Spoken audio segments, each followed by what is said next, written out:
Gimmicks. Some may call them innovative, some may call them useless, and some may call them a business model. Nintendo has been in a hot and heavy relationship with gimmicks since its inception. Without them, they probably would have never made it this far. While their gimmicks may have taken them to new heights, they have also been behind their biggest failures. Looking back at the history of their consoles, it seems like each time one does well, the following one will be hindered by its gimmick. This philosophy of providing a brand new experience with each new console has some fans feeling fatigued, and many are wondering, should Nintendo give up on gimmicks? Even before entering the testosterone-driven video game market, Nintendo spent a lot of time toying with different gimmicks. Look at the title of this video, did you think I had any better jokes? When it came time to save the dying industry, they knew they couldn't do it with just good games alone. So they didn't. The NES launched in America with the genesis of video game gimmicks, violence and robot slavery. Soon enough, Nintendo would also add false advertising into the mix, another classic move in the industry. The Super Nintendo didn't really have any over-the-top gimmicks, and this is where gimmicks can be seen as innovations. The controller was made up of gimmicks that maybe you've seen in newer consoles. Features like 4 face buttons and shoulder buttons all got their start on this controller.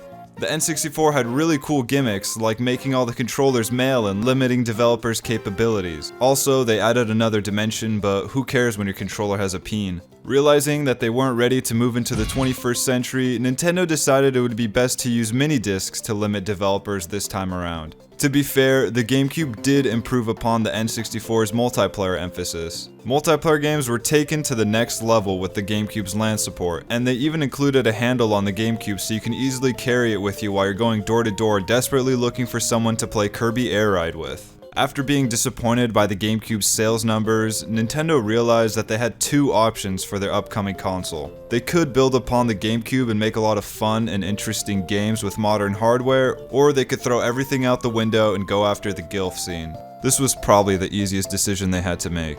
The Wii was the pinnacle of gimmicks. You couldn't even launch a game without letting the world know, yes, I am unqualified to live on my own. If you still feel like your parents think too highly of you, then the Wii U is just the thing for you.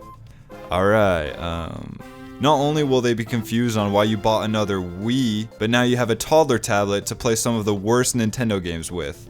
And finally, we get to the Switch, where Nintendo joined their handhelds and home consoles into one messy, troubled child. Speaking of which, I forgot about the handheld gimmicks, so let's do a lightning round. Game Boy. Boom. It's the first handheld that actually works. What else do you want? Game Boy Color. The gimmick is in the name. Figure it out. Virtual Boy. Hell. Game Boy Advance. Well, the previous ones had awful screens that made them unplayable in most environments, so they decided to make the graphics better and add more buttons. Game Boy Advance SP. Clamshell design that became standard and an actual working screen. DS. Touchscreen. DS Lite, touchscreen and brightness. DSi, a useless camera and digital games. 3DS, headaches, an extra camera, gyro, and AR. Honestly, these gimmicks are pretty sweet. They were bringing the future and we just weren't ready yet. Also, they weren't ready. There was a lot to do on the 3DS even if you had no games. Now we're finally back to the Switch, a hybrid console with adaptive controllers. Honestly, it's pretty good. You have home console graphics on the go and many different ways to play. Also, Nintendo was finally able to focus all their efforts into one console, which really helped them consistently release great games.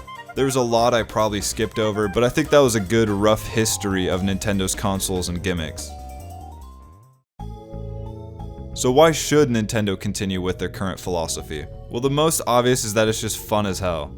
They're able to provide unique experiences that other consoles can't. I mean, most of their first-party games are physically unplayable on other systems. If you see an ad telling you, "Hey, we got free Mario," stay away. And then report them so that Nintendo can give them their classic combo move. Cease and desist. There's something truly unique with every Nintendo console. Can you think of a console other than the Wii that can call you fat and have the evidence to back it? Nintendo designs their games with a unique console in mind. You might be seeing the same characters on each console, but the games are vastly different each time. These unconventional consoles put the company in their own league, and they don't really have any direct competition. Even though the new generation of consoles launched in the middle of the Switch's life, it's still selling very well and has a crazy amount of games still launching. The Switch is proof that when these risky gimmicks work, they work really well, and the Wii U is proof that the opposite is also true. By taking a chance on novel features, new industry standards are set, and it could change the landscape for future consoles. Analog sticks, D-pads, shoulder buttons, gyro controls, and portable gaming are all gimmicks created or adopted by Nintendo that just stuck. Through their experimentation, Nintendo creates novel experiences, and when they do it well enough, the rest of the industry follows.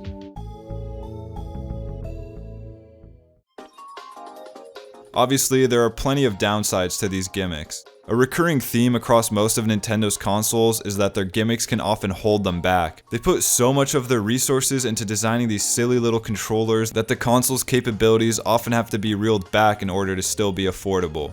To make matters worse, they often shove their gimmicks into their games just because they have to. This wouldn't necessarily be an issue if it was done well, but they typically do it in such a shallow and forced way that it affects the overall quality of the game.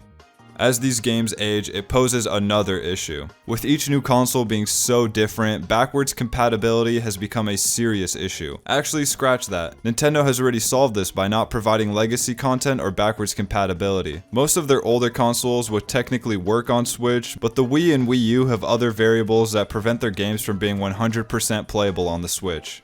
If Nintendo stops implementing motion controls into their future consoles, they would be giving up compatibility on a significant number of games, not to mention all the handheld games that are now unplayable with the loss of their second screen.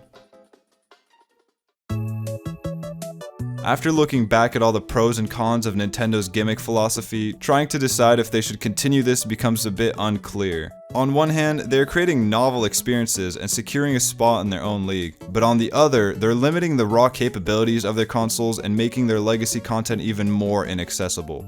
So what's the verdict? Yes. Yes, continue doing it. I think my answer is pretty obvious, and I'm pretty sure you'll agree with me since you're here. People who play these consoles are usually diaper babies who just want to have fun playing weird and interesting games with their friends, and they want to keep having these new experiences. Even though Nintendo's console strategy has plenty of downsides, it makes the industry so much more interesting, and it allows so many people who would have never played video games to enjoy them. Thanks for watching.